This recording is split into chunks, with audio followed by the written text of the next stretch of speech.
नमस्कार साथियों, स्वागत है आप सभी एस्पिरेंट्स का इस आइकॉनिक एस्पिरेंट पे। साथियों कैसे हैं आप लोग? आशा करता हूं कि आप सभी अच्छे होंगे। और साथियों इस प्रकार से आप लोग देख रहे होंगे कि यूनिक पब्लिकेशन का साथियों यह पहला सुपर टेट का आपका बीपीएससी सुपर टेट का साथियों पहला क्वेश्चन बैंक है, जिसका साथियों हम लोग कल पहला लेक्चर आपका अपलोड कर दिए हैं। तो जो भी साथी नहीं देखे हैं प्लीज़ आप लोग वहां पे जरूर से ज़रूर देख ले। आज लेक्चर 2 है साथियों, जिसमें आप देख सकते हैं कि 1993 से 2022 तक के जितने भी बीपीएससी द्वारा प्रश्न पूछे गए हैं, सारे के सारे प्रश्न इसमें आपको संग्रह मिलने वाला है। तो चलिए फटाफट हम लोग प्रश्नों की ओर चलते हैं। साथियों यहाँ ध्यान दीजिएगा, बिहार प्राथमिक शिक्षक परीक्षा जो कि साथियों 15/10/2009 को यह पेपर है साथियों, ठीक है। 2022 वाला पेपर साथियों हम कल अपलोड कर दिए थे, तो आप लोग जरूर से देख लीजिएगा। प्रश्न नंबर पहला कह रहा है साथियों, यहाँ पे ध्यान देंगे। प्रश्न नंबर पहला कह रहा है आपके सामने कि कछुआ और खरगोश की कहानी में खरगोश आराम क्यों करने लगा, ठीक है। तो साथियों इसका सही आंसर हो जाएगा साथियों, याद रखेंगे ऑप्शन ए, उसे क्या था, तो उसे अपनी जीत का विश्वास था। आप लोग पढ़े होंगे साथियों, सभी लोग पढ़े हैं कछुआ और खरगोश की कहानी। तो कछुआ साथियों भागता रहता है और खरगोश क्यों रुक जाता है, क्योंकि साथियों उसको विश्वास था, भरोसा था कि वह जीत जाएगा, ठीक है। तो इस प्रकार से याद रखिएगा। चलिए बात करें अगर नेक्स्ट क्वेश्चन की, तो ध्यान देंगे साथियों। नेक्स्ट क्वेश्चन है कि ईद के दिन बड़ों द्वारा साथियों बड़े द्वारा छोटे को दी जाने वाला पैसा को क्या कहा जाता है। तो याद रखेंगे साथियों, इसका सही आंसर हो जाएगा आपका इनाम कहा जाता है, ठीक है। इस बात को आप सभी याद रखेंगे, जिसमें साथियों आप कह सकते हैं कि कपड़े साथियों कपड़े दिए जाते हैं रंगने वाले व्यक्ति को, ठीक है। तो इस प्रकार से आप लोग याद रखेंगे। नेक्स्ट अगर बात की जाए तो साथियों नेक्स्ट है आपका, ध्यान देंगे यहाँ पे, ध्यान दीजिएगा साथियों। नेक्स्ट प्रश्न जो है इसका सही आंसर हो जाएगा साथियों आपका, क्षमा चाहेंगे साथियों, इसका सही हो जाएगा ईदी, ठीक है। क्या हो जाएगा इसका? ईदी। हम भूल गए थे साथियों, इसलिए इनाम बोल दिए थे। आप सबको पता होगा कि आप लोग टीवी सीरियल में भी देखते होंगे, या फिर आसपास में हमारे मुस्लिम भाई लोग होंगे तो वो भी आप लोग देखते होंगे साथियों कि ईद के समय में बड़े के द्वारा जो दिया जाता है उसको ईदी कहा जाता है, ठीक है। तो थोड़ा सा हम गलती कर दिए थे, उसके लिए हम क्षमा चाहेंगे साथियों। हम इसका आंसर बोल दिए थे। सेकंड आपका जो आंसर है वह है साथियों रंगरेज किसे कहते हैं। साथियों जो रंगरेज है ये इसका सही आंसर हो जाएगा, कपड़े रंगने वाला को रंगरेज कहा जाता है, ठीक है। तो ये आपका सही आंसर हो जाएगा। हम साथियों थोड़ा सा आपका आंसर जो क्वेश्चन 2 था साथियों, इसका आंसर हम बोल दिए थे इसमें, उसके लिए हम क्षमा चाहेंगे थोड़ा सा। चलिए बात की जाए आगे, तो नेक्स्ट है साथियों कि सिखों के किस गुरु का जन्म पटना में हुआ था। ये सभी लोग जानते होंगे, यह बहुत ही सरल प्रश्न है और इसका सही आंसर हो जाएगा साथियों आपका ऑप्शन नंबर, यहाँ पे आप लोग खुद बताएं तो साथियों ऑप्शन बी हो जाएगा, गुरु गोविंद सिंह जी का। साथियों यह सिखों के 10वें गुरु और अंतिम गुरु थे, इस बात को भी आप लोग याद रखेंगे। चलिए बात की जाए अगर आगे, तो ध्यान दीजिएगा साथियों, यहाँ पे पंचतंत्र की कहानियाँ किसने लिखी थी। साथियों पंचतंत्र की जो कहानी थी वो आप याद रखेंगे किसने लिखी थी, तो विष्णु दत्त शर्मा ने लिखी थी, इस बात को याद रखेंगे, ठीक है। बहुत ही इंपॉर्टेंट ये था साथियों, इसलिए याद रखेंगे। देखिए आप लोग साथियों इस क्लास को इसलिए देखते चलें ताकि आपको पैटर्न पता चलेगा। अभी सिलेबस आपका नया आया है, ठीक है, बीपीएससी के द्वारा, तो आपको पैटर्न पता चलेगा कि बीपीएससी किस तरह से क्वेश्चन को पूछती है, कैसा क्वेश्चन पूछना पसंद करती है। इस तरह से आप लोगों को आइडिया आएगा, तो आप लोग थोड़ा सा पढ़ने में और भी साथियों आप सबको हेल्प मिलेगा, ठीक है।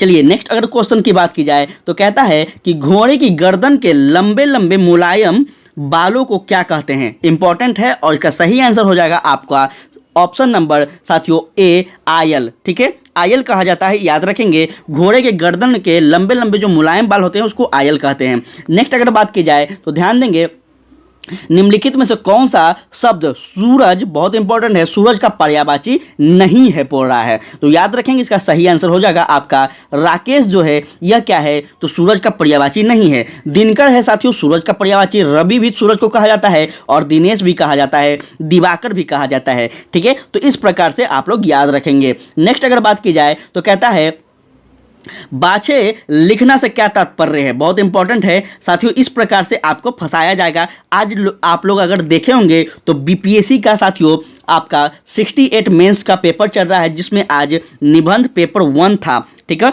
आप लोग देखे होंगे अगर पेपर, तो आप सबको थोड़ा सा देखे होंगे कि उसमें किस प्रकार से फंसाया गया था। इसी तरह से थोड़ा सा आप लोग समझिएगा। आज का जो पेपर था उसमें बहुत ही ज़्यादा साथियों क्या था कि बहुत ही ज़्यादा कहावतें थी, जो पुराने पुराने अपना बिहार का कहावत है वो कहावतें थी। तो इस प्रकार से आपको कहावत देखने को यहाँ पे मिल रहा है। ठीक है, चलिए इसका आंसर क्या हो जाएगा, तो याद रखेंगे साथियों, इसका आंसर हो जाएगा आपका क्या हो जाएगा, तो ऑप्शन डी हो जाएगा साथियों, क्या नटखटपन जो है इसका सही आंसर हो जाएगा। चलिए बात की जाए आगे, तो ध्यान देंगे लोक नृत्य करने वाले को क्या कहा जाता है। लोक नृत्य करने वाले को जो कहा जाता है साथियों, क्या कहा जाता है, तो याद रखेंगे इसका सही आंसर हो जाएगा आपका ऑप्शन सी साथियों, लोक नायक। ठीक है, लोक नृत्य को करने वाला क्या कहते हैं, तो लोक नायक कहा जाता है। इस बात को याद रखेंगे।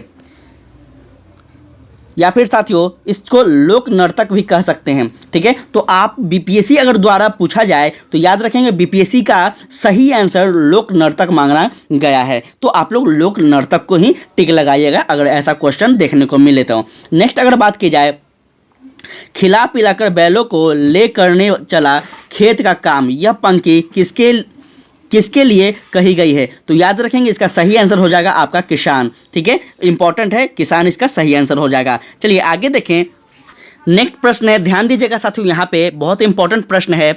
तो यहाँ ध्यान दीजिएगा, शुद्ध शब्द छाटिए, कह रहा है शुद्ध शब्द छाटिए साथियों, इसमें कौन सा सही है। आशीर्वाद सभी है साथियों, तो इसमें सही आशीर्वाद कौन सा लिखा हुआ है, तो याद रखेंगे इसका सही आंसर आपका ऑप्शन ए साथियों, जो आशीर्वाद है यह आपका राइट है। ठीक है, चलिए बात की जाए नेक्स्ट क्वेश्चन की, तो कहता है शेर का पर्यायवाची छाटिए। देख रहे हैं आपसे इतना आसान प्रश्न पूछा जाता है साथियों, तो आप लोग बिल्कुल भी घबराया मत कीजिए, बस बेसिक कॉन्सेप्ट पे आप लोग पकड़ बनाए रखिए। इसका सही आंसर हो जाएगा साथियों, शेर का पर्यायवाची क्या होता है, तो केसरी होता है। ठीक है, क्या होता है, केसरी होता है साथियों, याद रखेंगे। यह भी याद रखेंगे कि शेर को और क्या क्या कहा जाता है, तो आप याद रखेंगे वनराज कहा जाता है साथियों, सिंह कहा जाता है, केहरी कहा जाता है, पशुराज कहा जाता है, और साथियों मृगराज कहा जाता है। ठीक है, तो ये सभी आप लोग नाम याद रखेगा तो बहुत ही आप सबके लिए फायदा होगा। अगर नेक्स्ट बात की जाए तो कहता है साथियों विद्वान का स्त्रीलिंग बताइए। साथियों विद्वान का जो स्त्रीलिंग होगा वह आपका होगा साथियों विदुषी। क्या हो जाएगा, तो याद रखेंगे विदुषी इसका सही हो जाएगा आंसर। अगर बात की जाए नेक्स्ट क्वेश्चन की, तो कहता है बीरबल अपने किस गुण के कारण प्रसिद्ध थे, तो याद रखेंगे बीरबल की अगर बात की जाए तो यहाँ याद रखना होगा कि वह बुद्धिमान थे। आप सभी लोग जानते होंगे कि बीरबल क्या थे, तो बुद्धिमान व्यक्ति थे। चलिए बात की जाए अगर आगे, तो साथियों नेक्स्ट प्रश्न आपका कह रहा है निराहार का शाब्दिक अर्थ बताइए। निराहार होता है साथियों, याद रखेंगे इसका सही आंसर हो जाएगा आपका साथियों भूखा। ठीक है, निराहार साथियों नी प्लस आहार का मिश्रण शब्द है, तो याद रखेंगे निराहार का मतलब होता है भूखा। ठीक है, इस बात को याद रखेंगे।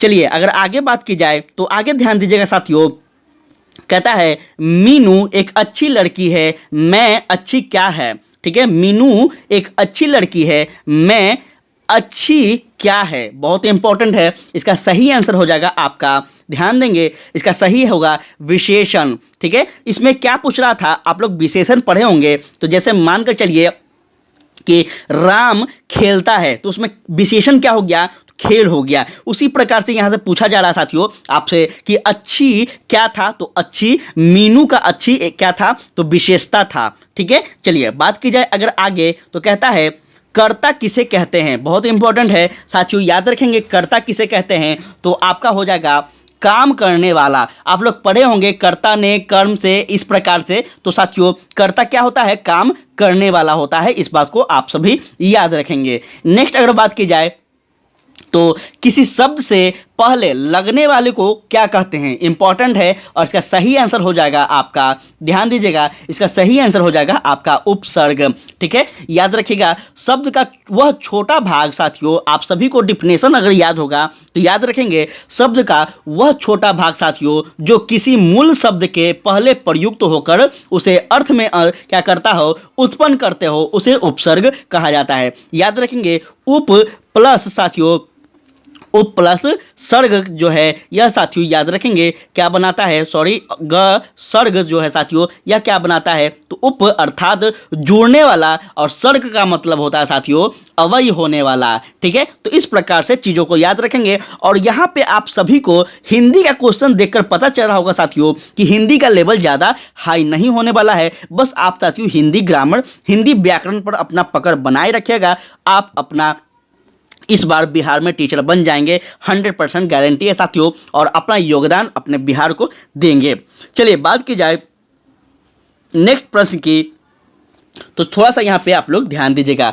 क्या कह रहा साथियों, जगत शब्द का संसार के अतिरिक्त कौन सा अर्थ है। जगत का साथियों आप लोग सभी लोग बोलते हैं, गाँव में सुनते होंगे जगत के पालनहारी। साथियों तो यहाँ पे यही पूछा जा रहा है कि जगत जो है इस शब्द का संसार के अलावा और कौन सा अर्थ होता है। तो याद रखेंगे इसका सही अर्थ आपका क्या हो जाएगा, तो याद रखेंगे इसका साथियों आपका हो जाएगा, जगत का साथियों हो जाएगा आपका, ठीक है, कुएं की मेर। ठीक है, क्या हो जाएगा, कुएं की मेर हो जाएगा। इस बात को याद रखेंगे। अगर बात की जाए साथियों जगत के बारे में, तो याद रखेंगे जगत को और हम लोग किस किस नाम से जानते हैं, तो साथियों संसार कहते हैं, दुनिया कहते हैं, विश्व कहते हैं, ब्रह्मांड कहते हैं, अलग अलग नामों से हम लोग पुकारते हैं। नेक्स्ट अगर बात की जाए तो कहता है साथियों कौन सा शब्द समूह स्त्रीलिंग नहीं है। इंपॉर्टेंट है, ध्यान देंगे यहाँ पे।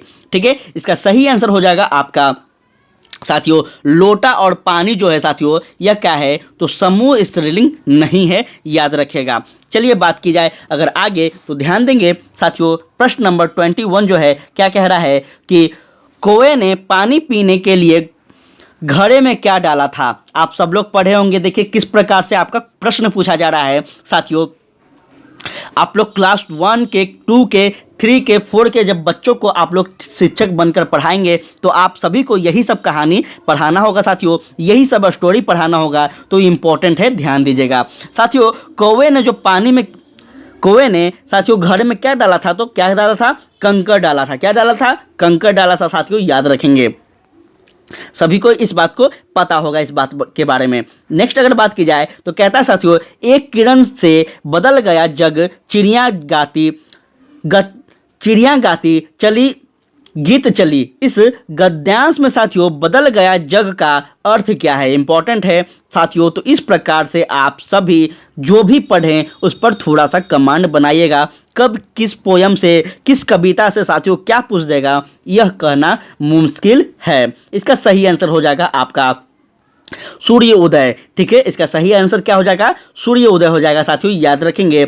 एक किरण के बदले गया जग का अभिप्राय है सुबह होते ही जग क्या होता है, तो जनमानस साथियों जनमानस के कार्यकलापों का परिवर्तन एवं प्रकृति में आभा का परिवर्तन होता है। और यहाँ किरण का साथियों आगमन सूर्य उदय को दर्शाता है। यह भी बात आप सभी याद रखेंगे। चलिए बात की जाए अगर आगे, तो ध्यान दीजिएगा आगे जो आपका प्रश्न है साथियों को आपका क्लास कैसा लग रहा है आप लोग जरूर बताइएगा। आप सभी का कमेंट का हमें बहुत ही इंतजार रहता है साथियों, ताकि अगर मानकर चलिए हम कुछ गलती कर रहे हैं या फिर साथियों हम अगर आप सभी को कुछ और चाहिए, किसी और प्रकार से आप सभी को किसी और चीज़ का क्लास चाहिए, तो आप लोग अपने मन के बात को ज़रूर हमारे सामने रखा करें, तभी हम आपके चीज़ों को समझ पाएंगे, आपके मांगों को पूरा कर पाएंगे। ठीक है, तो आप सभी से रिक्वेस्ट है कि कमेंट जरूर कीजिए साथियों, और क्लास को पूरा जरूर देखिए। देखिए हम हर यूट्यूबर के तरह नहीं बोल सकते हैं कि क्लास को शेयर कीजिए,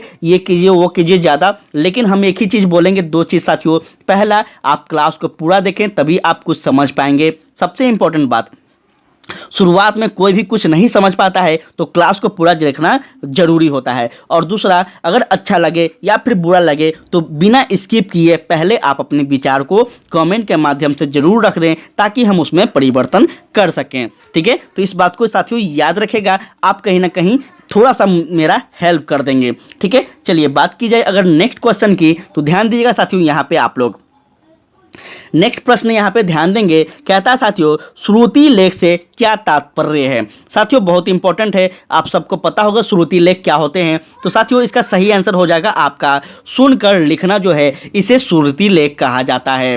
ठीक है, श्रुति लेख से अभिप्राय क्या होता है, तो सुनने से, और लेख का अर्थ होता है साथियों लिखना। अर्थात साथियों श्रुति लेख का जो मतलब है वह क्या है, तो सुनकर लिखना ही श्रुति लेख कहलाता है। ठीक है, चलिए उसके पश्चात आपका नेक्स्ट प्रश्न है, उस पर ध्यान दीजिएगा साथियों। नेक्स्ट है आपका कि डिस्कवरी ऑफ इंडिया के लेखक कौन हैं। याद रखेंगे साथियों, डिस्कवरी ऑफ इंडिया के जो लेखक हैं वह साथियों आपका जवाहरलाल नेहरू हैं। इंपॉर्टेंट है साथियों, ध्यान दीजिएगा। ध्यान देंगे साथियों, यहाँ पे बहुत ही इंपॉर्टेंट है। तो इन जो लेखक थे कौन थे, तो जवाहरलाल नेहरू थे। इस बात को आप सभी याद रखेंगे। अगर नेक्स्ट बात की जाए साथियों, तो नयन का संधि विच्छेद क्या है। साथियों नयन का संधि विच्छेद क्या है, तो आप सभी को यह बात पता होगा साथियों। नयन का संधि विच्छेद क्या होता है, तो ने जोड़ अन जो होता है साथियों, यह हो जाएगा आपका सही।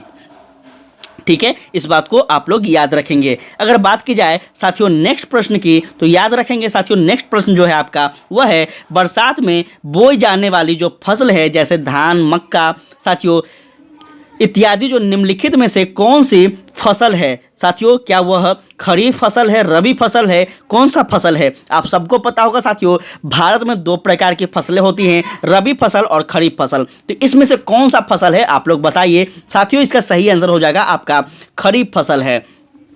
ठीक है, और कमेंट में यह भी बताइएगा साथियों कि खरीफ फसल कब से कब का इसका सीजन होता है और रबी फसल का साथियों सीजन कब से कब होता है। नेक्स्ट अगर बात की जाए तो ध्यान देंगे साथियों, वायु भिन्न भिन्न गैसों का मिश्रण है, निम्नलिखित में से कौन सी गैस किसी वस्तु को जलाने में सहायक होती है। इंपॉर्टेंट है, इसका सही आंसर हो जाएगा साथियों आपका यहाँ साथियों नाइट्रोजन जो है यह क्या होता है साथियों, तो यह जलाने के लिए उपयोग में लाया जाता है। ठीक है, चलिए बात करें अगर आगे, तो ध्यान दीजिएगा साथियों, पृथ्वी किस दिशा से किस दिशा की ओर घूमती है। बहुत इंपॉर्टेंट है साथियों, पृथ्वी जो है वह किस दिशा से किस दिशा की ओर घूमती है। तो याद रखेंगे साथियों, जो आपका यह हो जाएगा आपका पश्चिम से पूर्व की ओर घूमती है। ठीक है साथियों, ये इस बात को आप सभी याद रखेंगे कि साथियों पृथ्वी जो अपना है वह क्या, तो इस प्रकार से घूमती है साथियों, इस प्रकार से घूमती है। ठीक है, इस बात को आप सभी याद रखेंगे। चलिए बात की जाए अगर नेक्स्ट प्रश्न की, तो यहाँ ध्यान दीजिएगा। नेक्स्ट क्वेश्चन कह रहा साथियों कि पौधे अपनी जड़ द्वारा मिट्टी से क्या अवशोषित करते हैं। बहुत इंपॉर्टेंट है। देखिए इस प्रकार के जो भी अगर आप लोग बेसिक पढ़े होंगे क्लास 8, 9 ये सब में आप लोग पढ़े होंगे साथियों, तो आप 100% इस बार सुपर टेट को क्वालिफाई कर लेंगे। देख रहे हैं आप लोग किस प्रकार सा प्रश्न है। देखिए हमको यह क्लास लाने का जो मेन उद्देश्य था यही था कि आप पैटर्न को समझ पाएं। जो भी साथियों अभी बीपीएससी का नया सिलेबस आया है, तो आप लोग के लिए काफ़ी इंपॉर्टेंट होगा कि पहले बीपीएससी को जानना। ठीक है, आप लोग पहली बार अब बीपीएससी में एग्ज़ाम देंगे, बीपीएससी के द्वारा एग्ज़ाम देंगे, तो पहले आप लोग बीपीएससी को जानिए कि बीपीएससी किस तरह से क्वेश्चन को पूछना पसंद करता है, उसके बाद उसको निकालने का सोचिए। ठीक है, तो इसलिए हम इस चीज़ को लाए हैं। उम्मीद करते हैं कि आप सभी इस चीज़ को पसंद कर रहे होंगे। साथियों इसका सही आंसर क्या हो जाएगा, तो याद रखेंगे इसका सही आंसर हो जाएगा आपका साथियों ऑप्शन नंबर बी, जल तथा खनिज लवण। ठीक है, चलिए बात की जाए अगर आगे, तो याद रखेंगे साथियों हरी पत्तियों वाली सब्जियां भरपूर रहती है। उसमें क्या रहती है, तो हरी पत्तियों वाली जो सब्जियां होती है साथियों उसमें भरपूर मात्रा में क्या होती है, तो याद रखेंगे इसका सही आंसर हो जाएगा आपका साथियों क्या होता है, तो विटामिन और खनिज होता है। आप सभी लोग सुनते होंगे कि सब्जी खाओ, सब्जी में क्यों क्या होता है साथियों, तो विटामिन भरपूर मात्रा में होता है, इसलिए सब्जी खाने के लिए हमें सभी लोग सलाह देते हैं, डॉक्टर भी सलाह देते हैं। अगर बात की जाए नेक्स्ट क्वेश्चन की, कार्य करने की क्षमता क्या कहलाती है। बहुत इंपॉर्टेंट है साथियों, कार्य करने की जो क्षमता होती है वह आपका हो जाता है क्या, तो याद रखेंगे साथियों शक्ति कहलाती है। ठीक है, पावर कहलाती है। ठीक है, इस बात को आप सभी याद रखिएगा। नेक्स्ट अगर बात की जाए साथियों, तो सलीम को घेघा नामक रोग हो गया। क्या आप जानते हैं कि यह रोग किस कारण से हुआ है। बहुत इंपॉर्टेंट है साथियों, सलीम को घेघा नामक रोग हो गया है और यह रोग जो है साथियों यह किस कारण से हुआ है, तो आप लोग बताइए। इसका सही आंसर हो जाएगा आपका साथियों किस कारण से हो गया है? तो आयोडीन की कमी से। यह बहुत ही फेमस साथियों यह बीमारी है, ये डिसीज है कि साथियों घेघा जो होता है वह क्या होता है साथियों? तो नमक की कमी से होता है। ठीक है, ना ज़्यादा नमक खाना चाहिए ना कम नमक खाना चाहिए। इस बात को आप सभी समझ पा रहे होंगे। अगर आगे बात की जाए तो थोड़ा सा यहाँ पे आप लोग ध्यान दीजिएगा।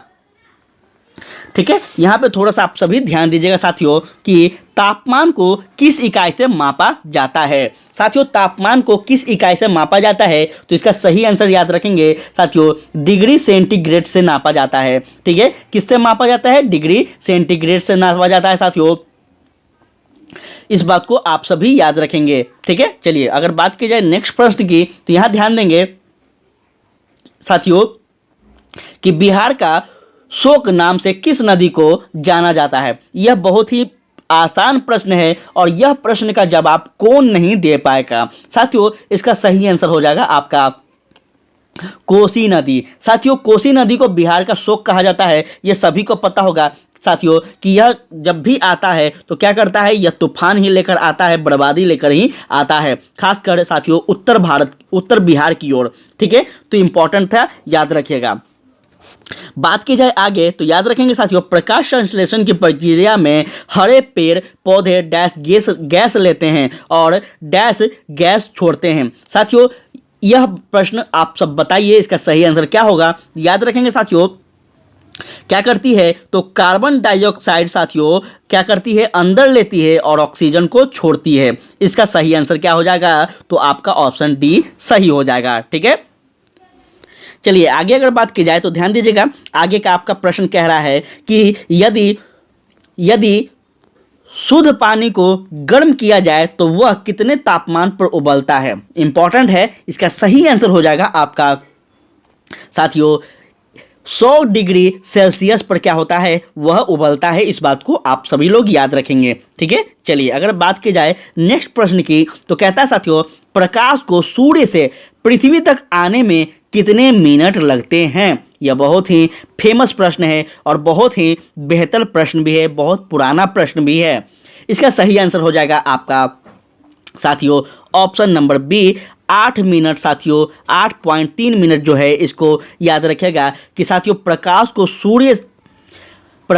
सूर्य से पृथ्वी तक पहुंचने में कितना समय लगता है? तो 8.3 मिनट। ठीक है, चलिए बात की जाए अगर आगे तो ध्यान दीजिएगा साथियों, यहाँ पे आप सभी, भारत का सबसे बड़ा बंदरगाह कौन है? भारत का सबसे बड़ा बंदरगाह कौन है? इसका सही आंसर साथियों आपका मुंबई हो जाएगा। आप सबको पता होगा साथियों बंदरगाह वहीं होते हैं जहां पे समुद्र होते हैं। ठीक है, तो साथियों समुद्र तो सभी जगह हैं, चाहे वह कोलकाता हो, चेन्नई हो, मुंबई हो या फिर कोचीन हो, लेकिन सबसे बड़ा जो बंदरगाह है वह साथियों मुंबई में है। बंदरगाह का मतलब क्या होता है साथियों कि जिस तट से क्या होता है साथियों, जिस तट से अंतरराष्ट्रीय क्या होता है साथियों, व्यापारिक संबंध होते हैं, व्यापार आना जाना होता है, वहाँ साथियों उसको बंदरगाह कहा जाता है। जो मतलब मान के चलिए अमेरिका से कोई वस्तु आ रहा हो तो साथियों वह चेन्नई के या फिर कोलकाता के साथियों तट पे कोई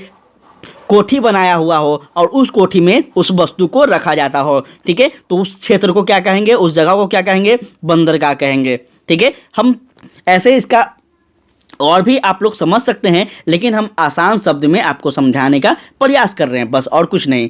ठीक है, चलिए बात करें अगर आगे तो साथियों चिपको आंदोलन किससे संबंधित है? आप सभी को पता होगा चिपको आंदोलन साथियों आपका किससे संबंधित है? तो वनों की सुरक्षा से संबंधित है।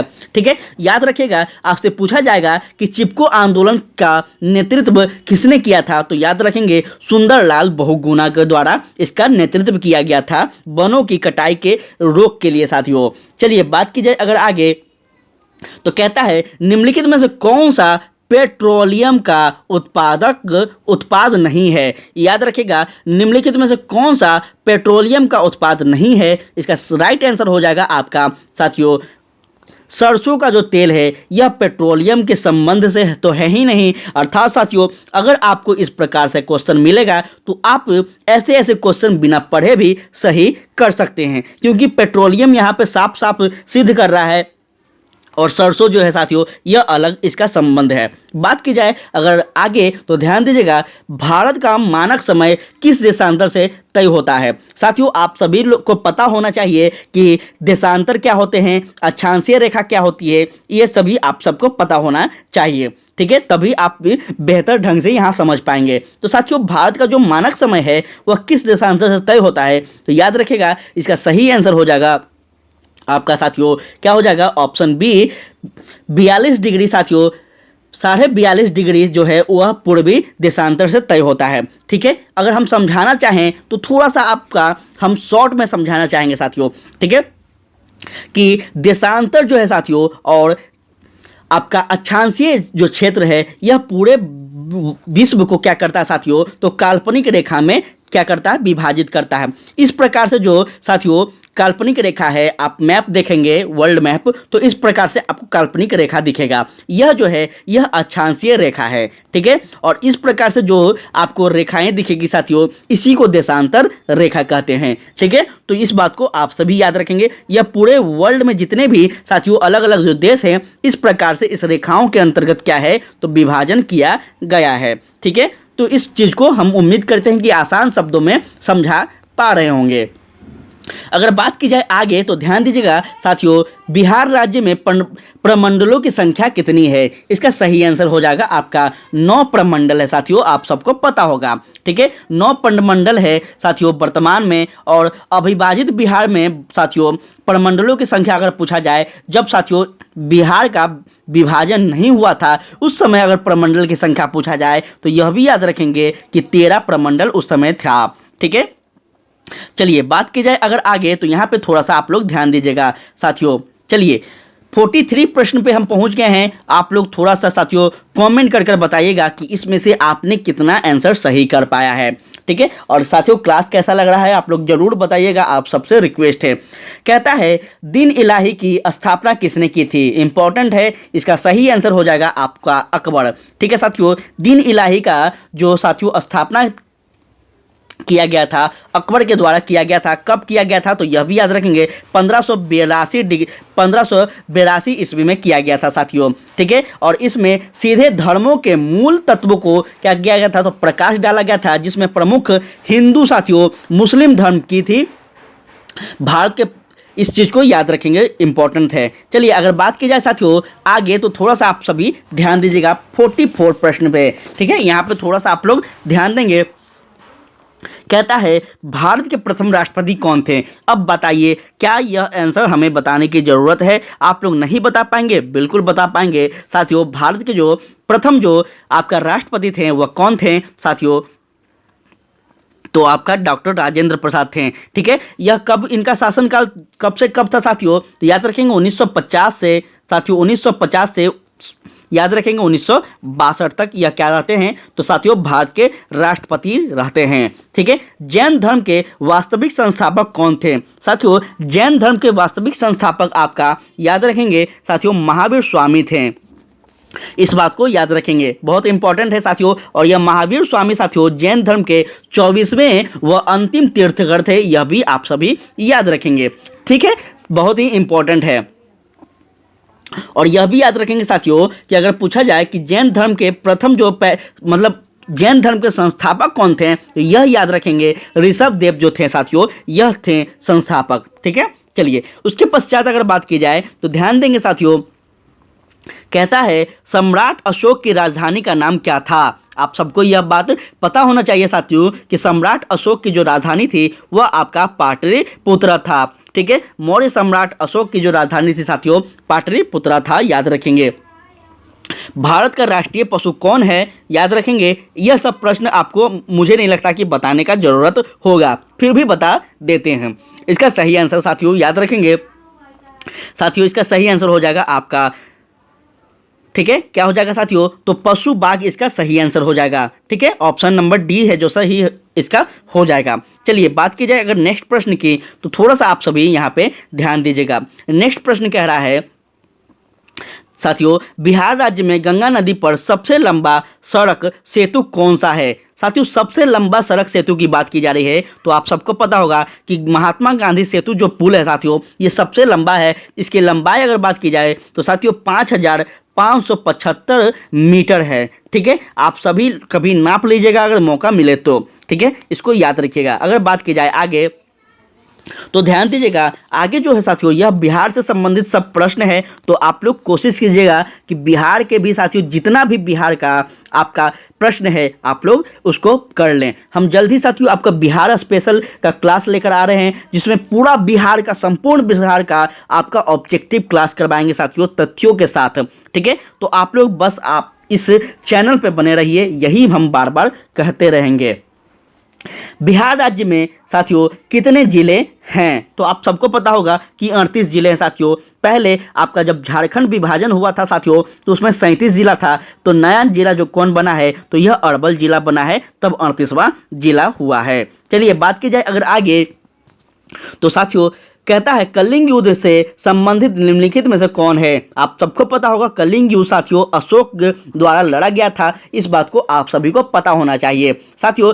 उसके पश्चात यह भी बात याद रखेंगे कि राज्य अभिषेक से 8 वर्ष बाद साथियों कलिंग युद्ध लड़ा गया था। अशोक जब राज्य अभिषेक अशोक का हुआ था उसके 8 वर्षों के बाद साथियों यह कलिंग युद्ध लड़ा गया था, और कलिंग युद्ध की विजय आखिरी विजय थी साथियों, यह भी आप लोग याद रखेंगे। इसी विजय के बाद साथियों अशोक बौद्ध धर्म को पूर्ण रूप से अपना लेते हैं। उनको बहुत ही पछतावा, कहीं मतलब इस कलिंग युद्ध में साथियों इतना ज़्यादा सर्वनाश होता है, इतना ज़्यादा खून बहती है कि साथियों अशोक को बहुत ही बुरा लगता है और वह बौद्ध धर्म को अपना लेते हैं।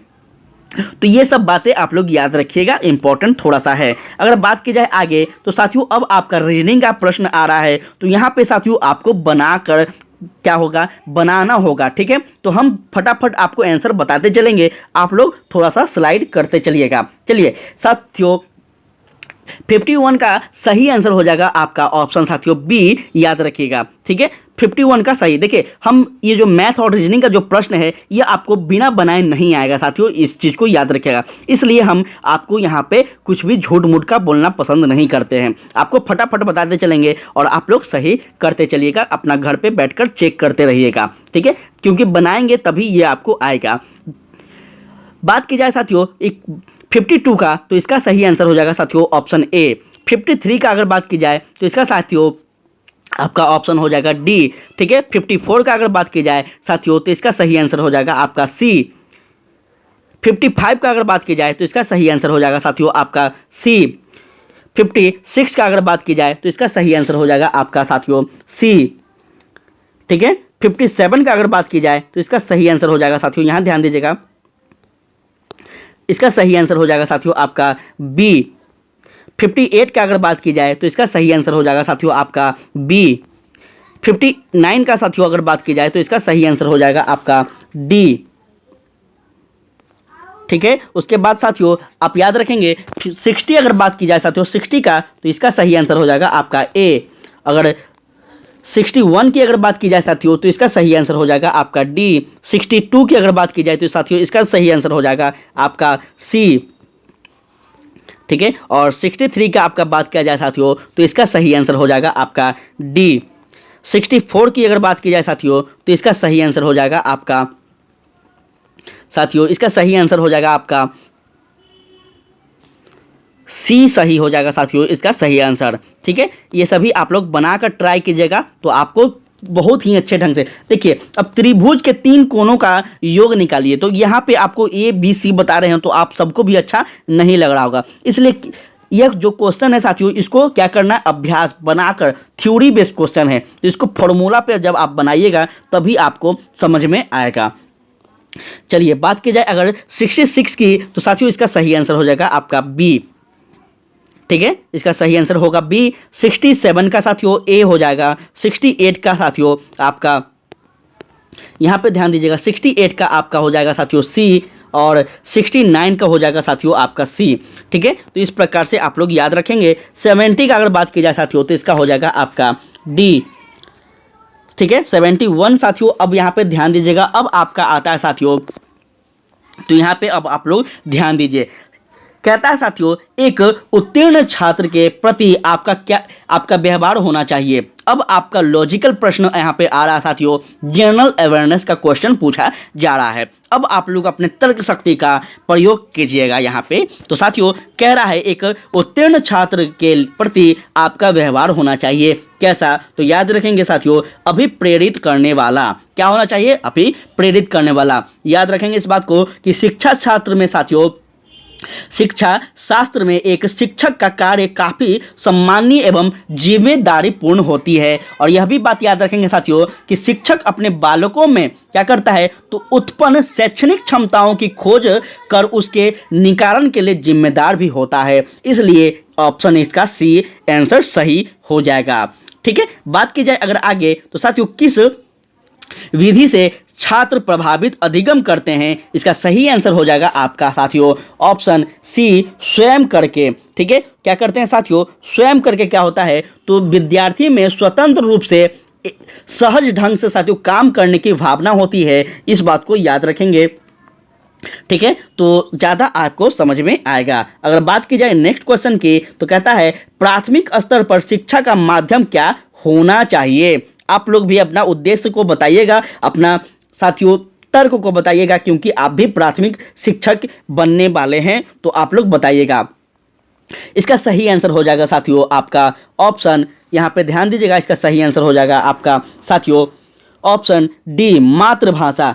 प्राथमिक स्तर पर शिक्षा का जो माध्यम होना चाहिए साथियों, इसका क्या होना चाहिए? मदर टंग होना चाहिए। बच्चा साथियों जो अपना मदर टंग बोलता है, जो अपना मातृभाषा बोलता है, उसी में बच्चे को क्या करना चाहिए? शिक्षा देना चाहिए। तो ज़्यादा उस बच्चे को समझ में आएगा शुरुआत में। नेक्स्ट अगर प्रश्न की बात की जाए, तो यहाँ से ध्यान दीजिएगा साथियों, यदि प्रधानाध्यापक किसी शिक्षक से रुष्ट है तो शिक्षक को चाहिए क्या करना चाहिए? तो आप लोग थोड़ा बताइए। देखिए, आप लोग टीचर बनने वाले हैं, बिहार का भविष्य संभालने वाले आप सभी हैं, तो आप लोग यहाँ पे तर्क देते चलिए। इसका सही आंसर हो जाएगा आपका साथियों, उनसे मिलकर उनके संदेहों को स्पष्ट करें। ठीक है, क्या करना चाहिए? स्पष्ट करना चाहिए। इस बात को याद रखना चाहिए। बच्चे का समस्या पूछना चाहिए। ठीक है, तो यहाँ पे इस चीज़ को याद रखिएगा। अगर बात की जाए आगे, तो ध्यान दीजिएगा साथियों, सहायक सामग्री का उपयोग करते समय आप किससे सबसे अधिक महत्व देंगे? ठीक है, इसका सही आंसर क्या होगा? तो याद रखिएगा, इसका सही आंसर हो जाएगा आपका साथियों विद्यार्थी की रुचि को। क्या ऑप्शन ए इसका सही आंसर हो जाएगा। ठीक है, शिक्षक साथियों, शिक्षण सहायक सामग्री का प्रयोग शिक्षक अधिकतम सरल व रोचक बनाने के लिए किया जाता है और शिक्षक अधिगम से जुड़े सभी कार्यकल्पनाओं का साथियों केंद्र बिंदु अंतिम रूप से बालक अर्थात विद्यार्थी का ही होता है। यह बात आप लोग याद रखेगा। प्राथमिक विद्यालय के विद्यार्थियों को पौधा के विषय में पढ़ाने के लिए सबसे उत्तम विधि कौन सी है? साथियों बहुत इंपॉर्टेंट प्रश्न है, इसका ध्यान दीजिएगा। आपका ऑप्शन क्या क्या कहता है ध्यान देंगे यहाँ पे। तो इसका सही आंसर हो जाएगा साथियों आपका, ठीक है, इसका सही आंसर हो जाएगा आपका साथियों, क्या हो जाएगा? तो छात्रों को बगीचे में ले जाना और क्या करना साथियों, उस बच्चे को अलग अलग पौधाओं के बारे में जानकारी देना इंपॉर्टेंट होता है। ठीक है, उससे क्या होता है, पर्यावरण के प्रति बच्चे जागरूक भी होते हैं, उस पेड़ पौधा के बारे में भी समझ पाएंगे। तो ये सब आपका हो जाएगा साथियों। नेक्स्ट अगर बात की जाए, तो यदि एक विद्यार्थी अक्सर देर से विद्यालय आता है तो आपकी क्या प्रतिक्रिया होनी चाहिए? बताइए आप सभी साथियों। बहुत सारे ऐसा टीचर होते हैं कि बच्चे अगर देर से आते हैं तो उसको बाहर कान पकड़ के खड़ा करवा देते हैं दिन भर। बहुत ऐसे होते हैं कि उसको वापस घर को भेज देते हैं। तो आप लोग बताइए कि आप लोग अगर टीचर बनते हैं और आपके क्लास में कोई बच्चा देर से आता है तो आप क्या करेंगे?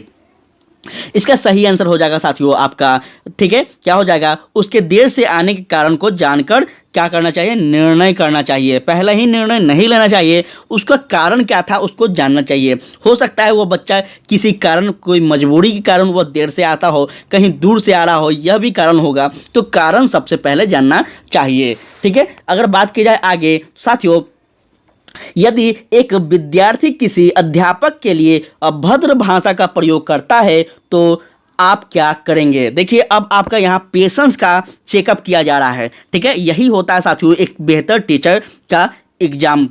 ठीक है। अगर आपका साथियों आपके साथ अगर आप टीचर बनते हैं और आपके बारे में स्टूडेंट्स कुछ गलत गलत शब्द बोलते हैं, उस समय आप क्या करेंगे साथियों? उस समय आपको क्या करना है, आप यहाँ पे तर्क दीजिए। इसका सही आंसर अगर बताया जाए साथियों, तो विद्यार्थी को उसकी गलती का आभास कराएंगे। ठीक है, विद्यार्थियों को क्या कराएंगे? उसकी गलती का आभास कराएंगे। आभास भी कराने का एक तरीका होता है, ना कि उसको साथियों पनिशमेंट, हार्ड पनिशमेंट देना है। ठीक है, उसको आराम से सहज शब्दों में साथियों उसको आभास कराएंगे कि तुम जो बोल रहे हो उस बच्चे वह गलत है, ऐसे टीचर के बारे में नहीं बोलना चाहिए, ऐसे हम लोग करवाना चाहिए। तो याद रखिएगा। चलिए बात की जाए अध्यापक की, अगर बात की जाए साथियों, तो अध्यापक के रूप में आप बच्चों में ईमानदारी जैसे गुणों का विकास कैसे करेंगे? वेरी वेरी इंपॉर्टेंट है। बताइए आप लोग इसका आंसर फटाफट। इसका सही आंसर हो जाएगा साथियों आपका, या क्या हो जाएगा? तो एक आदर्श नमूना प्रस्तुत करके क्या करेंगे? एक आदर्श नमूना प्रस्तुत करके साथियों बच्चों में क्या करेंगे? ईमानदारी की भावना को प्रकट करेंगे। जैसे साथियों बड़े बड़े महान व्यक्ति का उनके सामने एग्जाम्पल देंगे, कुछ ऐसा एग्जाम्पल उनको देंगे साथियों जो कि ईमानदारी से पूर्वक हो, कुछ सीख उसमें देता हो बच्चों को, ताकि वह बच्चे उस कहानी से, उस चुटकुले से कुछ सीख ले सकें। ठीक है, तो इस प्रकार से आप चीज़ों को समझिएगा। चलिए बात की जाए अगर आगे साथियों, तो कहता है प्राथमिक स्तर पर पाठ्यक्रम किस तरह का होना चाहिए? इसका सही आंसर हो जाएगा आपका साथियों ऑप्शन बी, बाल केंद्रित पाठ्यक्रम के आधार पर होना चाहिए। इस बात को याद रखेंगे। शिक्षा मनोविज्ञान में साथियों याद रखिएगा, शिक्षण अधिगम से संबंधित सामान्यतः सभी गतिविधियों का केंद्र बिंदु बालक ही होते हैं। इसलिए साथियों सभी चीज़ों का इस्तेमाल किया जाता है, अर्थात बालक का विकास ही साथियों शिक्षा एवं शिक्षण के विकास का आधार भी होता है। इस बात को आप सभी याद रखिएगा। चलिए बात की जाए आगे, तो कहता है यदि विद्यार्थी आपकी कक्षा में शोर मचाते हैं तो आप क्या करेंगे? देखिए साथियों ये सभी जो क्वेश्चन पूछे जा रहे हैं, कहीं ना कहीं आप सभी, हम सभी कभी अपने स्कूल में बचपन में होंगे तो ये सभी बाल अवस्था में गलती किए होंगे। 100% ऐसा कोई भी स्टूडेंट नहीं होगा जो ये सभी गलती नहीं किया होगा। तो यहाँ पे अब आपको बताना है साथियों कि हम लोग जो क्लास में गलतियाँ किए थे, वह गलती के, उस गलती का साथियों जो था एक टीचर पर क्या मतलब प्रभाव पड़ता है, एक टीचर क्या सोचता होगा, इस प्रकार से आपको अब सोचना है। ठीक है, उस समय जो हम सभी गलती करते थे, यहाँ पे बहुत ही इंपॉर्टेंट है और इसका सही आंसर ध्यान दीजिएगा साथियों। अपना पाठ अच्छी तरह से तैयार करें, इसका सही आंसर हो जाएगा। ठीक है, बात करें अगर आगे तो ध्यान दीजिएगा, अच्छा छात्र वह है जो कि क्या करता है साथियों, तो याद रखेंगे सीखने के लिए उत्कृष्ट होता है। ठीक है, अच्छा छात्र वही होता है साथियों जो हमेशा सीख की ललक से क्लास में बैठता हो, आता हो, हर चीज़ को वह उतना ही रुचि से पढ़ता हो जितना कि उसका पाठ्यक्रम में है। ठीक है, तो यह एक अच्छा छात्र का नेचर होता है। चलिए बात की जाए अगर आगे, तो साथियों सलीम कक्षा 3 का विद्यार्थी है। विद्यालय में उसकी प्रगति संतोषजनक नहीं है और साथियों शिक्षक विद्यालय में उसके माता पिता को बुलाते हैं तथा उससे ज्ञान होता है कि वह अशिक्षित है। शिक्षक को चाहिए कि क्या करे वह, तो यहाँ पे ध्यान दीजिएगा साथियों थोड़ा सा, शिक्षक को चाहिए कि वो क्या करे, तो साथियों इसका सही आंसर आपका, शिक्षक को चाहिए क्या, कि जो बातचीत एक सीमा के भीतर करते हैं उसका करना चाहिए। ठीक है, थोड़ा सा हम इसको समझाना चाहेंगे तो आप लोग को थोड़ा सा हम यहाँ ध्यान दीजिएगा। कक्षा 3 के विद्यार्थी को जो हम एग्जाम्पल के माध्यम से समझा रहे हैं, कक्षा 3 के जो विद्यार्थी साथियों जो प्राथमिक विद्यालय का सदस्य होते हैं, उनकी भाषाई साथियों यहाँ पे क्या हो रहा है, भाषाई विकास को हो गया है, परंतु साथियों प्रत्येक विद्यार्थी का सामाजिक, आर्थिक तथा वातावरण का स्तर अलग अलग होता है, यह बस सत्य है। और विद्यार्थी के अलग अलग अपनी समस्याएं भी हो सकती है। उनकी समस्याओं को साथियों जानकर संतोषजनक प्रगति के लिए विद्यार्थी को कक्षा में या फिर कक्षा के बाद उसके जरूरत के अनुसार अतिरिक्त सहायता भी देना चाहिए। एक शिक्षक का यह भी कर्तव्य है। एक शिक्षक का कर्तव्य यही नहीं है साथियों कि सिर्फ वह क्लास में आए और अपने सब्जेक्ट को पढ़ाकर चला जाए। ठीक है, बच्चे को थोड़ा सा कहाँ पे प्रॉब्लम हो रहा है, किस प्रकार से वो समस्या से जूझ रहा है, क्या ये सभी उसको टीचर को जानना चाहिए और उसको समझाना भी चाहिए। यहाँ पे यह दर्शाने का कोशिश किया जा रहा है। अगर बात की जाए साथियों आगे, तो यहाँ पे थोड़ा सा आप सभी ध्यान दीजिएगा। ध्यान देंगे साथियों, नेक्स्ट प्रश्न आपका जो है यहाँ पे थोड़ा सा आप लोग ध्यान दीजिए साथियों। यहाँ पे नेक्स्ट प्रश्न आपका है साथियों यहाँ पे 85 नंबर। यहाँ पे आप लोग ध्यान दीजिएगा क्वेश्चन क्या कह रहा है।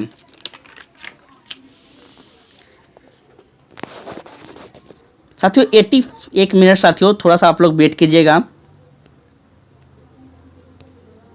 ध्यान देंगे साथियों, प्रश्न आपका 85 कह रहा है, यदि विद्यार्थी कक्षा में पढ़ाए गए पाठ को न समझे तो अध्यापक को क्या करना चाहिए। अब यहाँ पे आप बताइए क्या करेंगे आप ऐसे परिस्थिति में। तो याद रखिएगा, एक बार फिर पाठ को दोहराना चाहिए साथियों। और जब तक एक अच्छे टीचर का यही तो होता है साथियों कि जब तक वह पूरे क्लास में साथियों कमज़ोर से कमज़ोर बच्चे को भी समझा ना दें टॉपिक, तब तक वह साथियों बेहतर टीचर नहीं कहलाएगा। ठीक है, देखिए तेज स्टूडेंट तो समझ ही जाता है, आप जैसे भी समझाएंगे अगर जो तेज स्टूडेंट है वो समझ जाएगा। लेकिन एक बेहतर टीचर का यही साथियों कला होता है कि वह कमज़ोर स्टूडेंट को भी समझाने में सफल हो। ठीक है, अगर बात की जाए नेक्स्ट क्वेश्चन की, तो यहाँ पे आप सभी ध्यान देंगे। नेक्स्ट प्रश्न है यहाँ पे कह रहा है साथियों कि विद्यालय के प्रधानाचार्य के रूप में आप विद्यालय निरीक्षण पर जाते हैं। आप एक कक्षा में बहुत साथियों यहाँ पे ध्यान दीजिएगा शोरगुल सुनते हैं। तो साथियों निरीक्षण करने पर पता चलता है कि छात्र सामूहिक क्रियाकलाप कर रहे हैं और शिक्षक उनका मार्गदर्शन कर रहे हैं। तो साथियों आपकी राय में क्या है साथियों, इसका सही आंसर दीजिएगा आप सभी। इसका सही होगा आपका, यह पढ़ाने का सबसे अच्छा तरीका है, क्योंकि छात्र सिर्फ साथियों एक दूसरे से ही क्या करते हैं, एक दूसरे से ही नहीं सीखते हैं, बल्कि खोज के द्वारा एक सुनिश्चित तरीकों से ही क्या करते हैं साथियों, निकालते हैं। देखिए कहने का तात्पर्य यहाँ पे यह समझाया जा रहा है कि साथियों बच्चे को, स्टूडेंट को सिर्फ किताबी ज्ञान ही नहीं देना चाहिए, उनके एग्जाम्पल को के साथ भी साथियों बच्चों को समझाना चाहिए। खेल कूद के माध्यम से भी बच्चे को पाठ पढ़ाया जा सकता है, यह करने का तात्पर्य यहाँ पे समझाया जा रहा है। ठीक है, देखिए हम शॉर्ट में चीज़ों को बता रहे हैं। आप लोग के पास भी तर्क हो तो आप सभी कमेंट में दीजिएगा, आप सभी का तर्क का स्वागत है। चलिए बात करेगा आगे। तो साथियों प्राथमिक कक्षा में शिक्षक पानी और बर्फ का अंतर सिखा रहे थे। कक्षा में एक नेत्रहीन बच्चे भी थे, बहुत इंपॉर्टेंट है। अब यहाँ पे आप बताइएगा उसे यह अंतर सिखाने का सबसे अच्छा तरीका क्या होना चाहिए। देखिए यहाँ पे इंपॉर्टेंट है साथियों, हम अभी क्या बोले थोड़ा देर पहले कि टीचर का कार्य है कि वह सभी बच्चा को लेकर चले। ठीक है, तो यहाँ पे आपका अब कार्य को पहचाना जाएगा। आप लोग बताइए इसको कैसे आप लोग हैंडल करेंगे। इसका सही आंसर अगर बात की जाए साथियों, तो बर्फ का टुकड़ा और पानी का उससे प्रत्यक्ष अनुभव कराना चाहिए। ठीक है, इसका सही आंसर हो जाएगा साथियों। अब हम थोड़ा सा इसको समझाना चाहेंगे एग्जाम्पल के माध्यम से। देखिए समझिएगा, नेत्रहीन बालक जिन्हें सामान्य बालक से हटकर शिक्षक अधिगम की प्रक्रिया की जरूरत होती है। आप सबको पता होगा साथियों कि जो थोड़ा सा प्राकृतिक रूप से साथियों वह कमज़ोर हैं, वह किसी कारण से उनका किसी अंग मतलब कमज़ोर है साथियों, तो उस बच्चा को सामान्य श्रेणी में नहीं रखा जाता है। ठीक है, तो उसको साथियों थोड़ा सा अलग हटकर समझाना चाहिए। इस बात को आप सभी समझिएगा। अगर बात की जाए साथियों आगे, तो आगे जो आपका प्रश्न है ध्यान दीजिएगा, कहता है आप निम्नलिखित में से उन विद्यार्थियों को अच्छा मानते हैं। किन विद्यार्थी को यहाँ कह रहा है साथियों, तो ध्यान दीजिएगा इसका सही आंसर हो जाएगा साथियों ऑप्शन सी, जो शिक्षक से हमेशा प्रश्न पूछता है वही एक अच्छा विद्यार्थी होता है। ठीक है, चलिए बात की जाए अगर आगे, तो साथियों कहता है यदि कोई छात्र आपसे प्रश्न पूछता है लेकिन आप उसका उत्तर अच्छी तरह से नहीं जानते हैं, तो ऐसी स्थिति में आप क्या करेंगे। इंपॉर्टेंट है साथियों, ऐसे स्थिति में आप लोग क्या करिएगा बताइए। आप सभी भावी शिक्षक हैं बिहार के साथियों, तो बताइए आप सब क्या करेंगे। इसका सही आंसर होगा साथियों, छात्र को बताएंगे कि उसके प्रश्न का उत्तर मालूम करके आप अगले दिन उसको क्या करेंगे साथियों, बताइएगा। यही एक शिक्षक का पहचान भी होना चाहिए। उसको डांटना नहीं चाहिए। बहुत सारे ऐसे शिक्षक होते हैं कि साथियों कोई प्रश्न पूछ देते हैं तो वो बच्चों को डांट देते हैं। ठीक है, तो ऐसा नहीं होना चाहिए। बच्चों को प्यार से बोलना चाहिए कि यह प्रश्न आज मुझे पता नहीं है, कल मैं इसके बारे में जानकारी लेकर आपको ज़रूर बताऊँगा। ठीक है, चलिए बात की जाए आगे, तो ध्यान दीजिएगा साथियों यहाँ पे ध्यान दीजिएगा साथियों, गृह कार्य को छात्रों के लिए लाभप्रद बनाने हेतु निम्नलिखित में से आप क्या उचित समझते हैं। बहुत इंपॉर्टेंट है, इसका सही आंसर हो जाएगा साथियों, यहाँ ध्यान दीजिएगा, इसका सही आंसर हो जाएगा साथियों, उपयुक्त में से सभी उचित हैं। ठीक है, गृह कार्य साथियों समझिएगा, गृह कार्य वह साधन है जो छात्रों को स्वयं अभ्यास करके सीखने के अवसर प्रदान कराता है। इसलिए साथियों सभी जो यह कार्य हैं, ये सभी कार्य उचित हैं। चलिए बात की जाए आगे, तो साथियों कंप्यूटर युग में अध्यापक महत्वहीन हो रहा है, इस संबंध में आपका क्या विचार है। इसका सही आंसर हो जाएगा साथियों आपका, ध्यान दीजिएगा, इसका सही आंसर हो जाएगा साथियों, उपयुक्त में से सभी जो है इसका सही आंसर हो जाएगा। ठीक है साथियों, आधुनिक युग में कंप्यूटर समय की मांग है और इसे इनकार नहीं किया जा सकता है साथियों। यह विभिन्न तरह के कार्य सहित शिक्षा जगत में एक बहुत ही महत्वपूर्ण सहायक है। इसलिए साथियों आधुनिक तौर पर हम सभी को ढलना चाहिए। आप पुराने पद्धति के टीचर को देखेंगे तो वो साथियों हमारा भारत पीछे क्यों है, अपना बिहार में शिक्षा व्यवस्था पीछे क्यों है, क्योंकि साथियों अपने बिहार में जो शिक्षक गण हैं वो पुराने पद्धति को अपनाते हैं। ठीक है, बहुत सारे ऐसे टीचर आप देखेंगे साथियों कि वो पुराने पद्धति पे ही आधारित हैं। इसलिए साथियों आप सभी युवाओं का जाना सिस्टम में जरूरी है, शिक्षा में जाना जरूरी है, ताकि अपने बालक का, अपने राज्य का, बच्चों का विकास हो सके। अगर बात की जाए साथियों नेक्स्ट प्रश्न की, तो विद्यार्थियों को उनकी प्रगति के विषय में जानकारी देने से विद्यार्थी क्या है, इसका राइट आंसर हो जाएगा आपका साथी ऑप्शन बी, उत्साहित होकर अच्छा कार्य करता है। ठीक है, देखिए आप लोग स्कूल में इस चीज़ को अनुभव कर पा रहे होंगे कि कोई अगर साथियों विद्यार्थी कमज़ोर रहता है, सबसे इंपॉर्टेंट बात कमज़ोर को हम लेकर चल रहे हैं कि कोई विद्यार्थी कमज़ोर रहता है, वो कभी गलती से साथियों अच्छा काम कर लेता है तो शिक्षक के द्वारा उस बच्चों को ज़्यादा प्रोत्साहित किया जाता है। साथियों आप देखे होंगे कि कोई तेज जो स्टूडेंट है वो हमेशा अच्छा काम करता है, इसलिए उसको उतना सहारण नहीं किया जाता है जितना कि कमज़ोर विद्यार्थी एक बार कोई अच्छा काम करता है उसका उतना सहारण होता है। तो इस बात को आप लोग याद रखिएगा। उत्साहित करने से बच्चा क्या होता है साथियों, और भी ऐसे काम करना चाहता है, ताकि उसको हमेशा क्या किया जाए, तो टीचर से अच्छा बात सुनने को मिले। ठीक है, आपके कक्षा शिक्षण में साथियों एक छात्र प्राय पीछे बैठकर रेखा चित्र बनाता है। ठीक है, समझिएगा यहाँ पे, और भी आप यहाँ पे समझिएगा साथियों आप क्या करेंगे, तो यहाँ पे आपका ऑप्शन दे रहा है साथियों क्या कीजिएगा, तो ध्यान दीजिएगा उसकी कला प्रतिमा को उचित दिशा प्रदान करेंगे। ठीक है, मानकर चलिए वो बच्चा क्लास में बैठकर कोई चित्र बना रहा है, कोई पेंटिंग बना रहा है, तो ऐसे टीचर, बहुत ही गलत बात है कि वह टीचर बच्चे को डांटते हैं। उसको उसमें इंटरेस्ट है तो आप उसको और भी उसमें प्रगति करवाइए, आप बच्चे को समझाइए कि मतलब उसकी कला को पकड़िए। आज के समय में क्या हो रहा है, बच्चा जाना कहीं और चाहता है और उसको ढकेला कहीं और जाता है, तो यहीं पे यह गलती नहीं करना साथियों। अगर बच्चा प्रतिमा बना रहा है, किसी पिक्चर को बना रहा है, कोई पेंटिंग कर रहा है, तो उसको आप समझिए, उसको समझाइए और उसको उसी क्षेत्र में जाने के लिए उसके पेरेंट्स से बात कीजिए। चलिए बात की जाए आगे, तो यहाँ पे ध्यान दीजिएगा साथियों, आगे जो आपका प्रश्न है कहता है यदि एक बालक कक्षा में बहुत कम क्रियाशील है तो आप क्या करेंगे, ऐसे बच्चों को आप क्या करेंगे, तो ध्यान दीजिएगा यहाँ पे साथी, ऐसे बच्चों को आप क्या करेंगे, तो इसका सही आंसर आपका हो जाएगा उससे संबंधित कारणों को जानने की कोशिश करेंगे। और क्या करेंगे, उसके संबंधित कारणों को जानने का कोशिश करेंगे। आखिर जानना चाहिए ना कि वह कम पार्टिसिपेट क्यों कर रहा है, क्या वजह है, क्यों नहीं वह किसी मतलब एक्टिविटी में पार्टिसिपेट कर रहा है साथियों, उसका कमजोरी को जानिए। ठीक है, तो यह बात था साथियों। आगे अगर बात की जाए तो खेल एक प्रक्रिया है जिसका उपयोग किया जाता है, इसका राइट आंसर होगा आपका उपयुक्त सभी। ठीक है, शिक्षा शास्त्र में साथियों खेल भी शिक्षण अधिगम की क्या है, सामग्री है, इस बात को आप लोग याद रखिएगा। ठीक है साथियों, तो इस बात को आप लोग याद रखेंगे। इससे क्या होता है साथियों कि बालक के मन, चिंतन, शारीरिक क्रियाकलाप, मानसिक, सामाजिक, ये सभी जो विकास है इसका विकास होता है। ठीक है, तो ये सभी बात को याद रखेंगे। अगर बात की जाए नेक्स्ट प्रश्न की, तो साथियों बालकों के सीखने का पर सर्वाधिक प्रभाव पड़ता है, याद रखेंगे इसका सही आंसर होगा आपके साथियों प्रेरणा का। ठीक है, बालकों को सीखने का पर सर्वाधिक प्रभाव किसका होता है, तो किसी का प्रेरणा।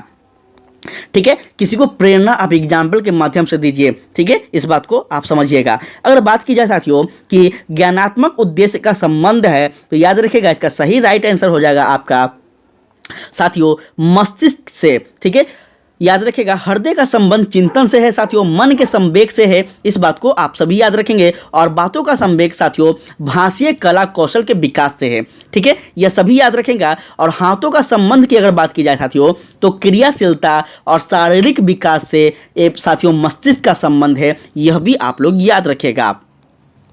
शिक्षण में सहायता सामग्री का उपयोग किया जाता है, इसका राइट आंसर हो जाएगा साथियों आपका ऑप्शन डी, उपयोग सभी। ठीक है, समझिएगा इस बात को कि साथियों सहायता सामग्री का उपयोग इसलिए किया जाता है कि ताकि शिक्षक शैली के आकर्ष रुचिपूर्ण एवं साथियों आसान बनाया जा सके।